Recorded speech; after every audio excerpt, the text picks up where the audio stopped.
International Lankan টি10 লিগে ঘটে গেল এক মর্মান্তিক ঘটনা।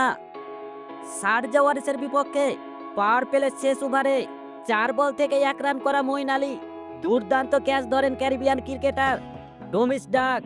এমন ক্যাচের পর থার্ড আম্পায়ার তাকে আউট ঘোষণার পরপরই দেখা যায় ডান হাত এবং বুকের পাঁজরে মারাত্মক ব্যথা পেয়েছেন ক্যারিবিয়ান ক্রিকেটার। ব্যথা আশঙ্কাজনক বলে মুহূর্তে তাকে অ্যাম্বুলেন্সে করে নেওয়া হয়েছে হাসপাতালে। এদিকে ডোমিস্টো ডাকের সুস্থতায় মাঠে 2 রাকাত নফল নামাজ আদায় করলেন আফগান ক্রিকেটার কায়েস আহমেদ। শেষ পর্যন্ত জানা যায় হাত এবং পাঁজর ভাঙার সম্ভাবনা রয়েছে তার। প্রিয় দর্শক, ক্রিকেটে একটি ক্যাচের জন্য জীবন বাজি রেখেছেন ক্যারিবিয়ান ক্রিকেটার ডোমিস্টো ডাক। এর জন্য দরখাস্ত রইল আপনাদের কাছে।